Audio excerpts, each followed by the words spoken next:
రైతు రుణమాఫీ స్కీమ్లో కోతలు పెడితే ఊరుకోమన్నారు బీఆర్ఎస్ వర్కింగ్ ప్రెసిడెంట్ కేటీఆర్. గతంలో 500 రూపాయలకే సిలిండర్ పథకం, 200 యూనిట్ల ఫ్రీ కరెంటుకు ఆంక్షలు పెట్టారని విమర్శించారు. రాష్ట్రంలో శాంతి భద్రతలు లేవని ఆరోపించారు. గత బీఆర్ఎస్ ప్రభుత్వంపై బురద జల్లేందుకే విద్యుత్ కొనుగోళ్లపై విచారణ చేస్తున్నారని ఫైర్ అయ్యారు మాజీ మంత్రి జగదీష్ రెడ్డి.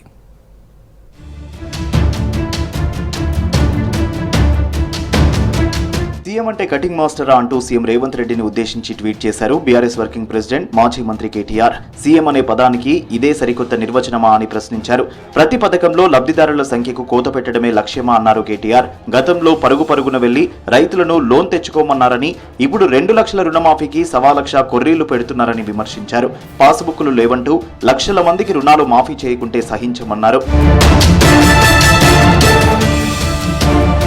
ఆదాయపు పన్ను చెల్లిస్తున్నారని కొంతమందికి, చిన్నపాటి ప్రభుత్వ ఉద్యోగం చేస్తున్నారని ఇంకొంతమందికి అప్పులు మాఫీ చేయకుంటే ఊరుకోమని హెచ్చరించారు కేటీఆర్. మొన్న లక్షలాది మందిని 500 రూపాయల సిలిండర్ పథకానికి దూరం చేశారని, నిన్న 200 యూనిట్ల పథకానికి ఆంక్షలు పెట్టి ఆగమాగం చేశారన్నారు.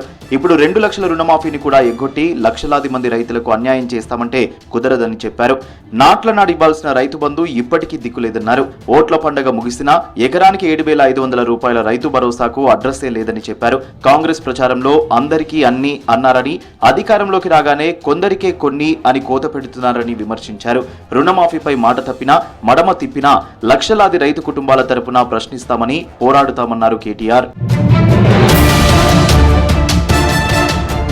రాష్ట్రంలో శాంతి భద్రతలు లేకుండా పోయాయన్నారు కేటీఆర్. హైదరాబాద్ మియాపూర్ ప్రభుత్వ భూమిలో మహిళలు గుడిసెలు వేసేందుకు ప్రయత్నించగా అధికారులు అడ్డుకోవడాన్ని తప్పుబట్టారు.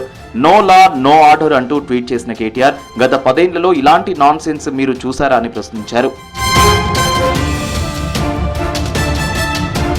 రుణమాఫీతో సంబంధం లేకుండా రైతులకు రైతు బంధు నిధులు విడుదల చేయాలని డిమాండ్ చేశారు మాజీ మంత్రి జగదీశ్వర్ రెడ్డి. రుణమాఫీ పేరు చెప్పి మిగతా హామీల నుంచి పారిపోయే ప్రయత్నం ప్రభుత్వం చేస్తుందన్నారు. రాష్ట్రంలో నదులను ఇసుక మాఫియా తోడేస్తుంటే ఏం చేస్తున్నారని విమర్శించారు. గత బీఆర్ఎస్ ప్రభుత్వంపై బురద జల్లేందుకే విద్యుత్ కొనుగోళ్లపై విచారణ చేస్తున్నారన్నారు జగదీశ్వర్ రెడ్డి. మీరు ఇస్తున్న రైతు భరోసా ఎకరానికి 15,000 ఇస్తానని చెప్పింది ఏదైతే ఉందో, ఇప్పటికే మాట తప్పి మొన్న వేసంగిలో రైతు బందే ఇచ్చిండ్రు, రైతు భరోసా ఇస్తున్నామని చెప్పి అబద్ధం చెప్పిండ్రు. రైతు భరోసా ప్రారంభం చేసినామని చెప్పి స్వయంగా ముఖ్యమంత్రి గారు మాట్లాడిండ్రు. మరి మీరు చేసింది రైతు భరోసా అయితే మళ్ళీ వాళ్ళ ఎందుకు దానిపైన క్యాబినెట్ సబ్ కమిటీ వేస్తున్నట్టు? క్యాబినెట్ సబ్ కమిటీ యొక్క ఉద్దేశం ఏంది? పార్టీ మారాలంటూ కాంగ్రెస్ ప్రభుత్వం తనపై ఒత్తిడి తెస్తోందన్నారు జనగామ బీఆర్ఎస్ ఎమ్మెల్యే పల్లా రాజేశ్వర్ రెడ్డి. వేధింపుల్లో భాగంగా 6 నెలల్లోనే 4-5 కేసులు పెట్టారని చెప్పారు. తన భార్య నీలిమ, కొడుకు అనురాగ్ పైన కూడా కేసులు నమోదు చేశారని తెలిపారు.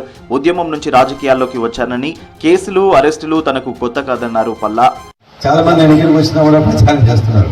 పల్లా రాజేశ్వర రెడ్డి మాట్లాడకుండా అందుకే అక్కడ పోయిండు, అవపడుతలేడు, మాట్లాడతలేడు అంటే సర్లే, ప్రతిదానికి రోజు నేను ఆన్సర్ చెప్పుకుంటూ అవసరం లేదు. జనరల్గా చూస్తుంటాను. నాకు జనగామ ప్రజలు బ్రహ్మాండంగా మంచి మెజార్టీ ఇచ్చి గెలిపించింది. గులాబీ జెండా వేసుకుంటే గెలిపించింది. కేసీఆర్ అభివృద్ధి చూసినా గెలిపించింది.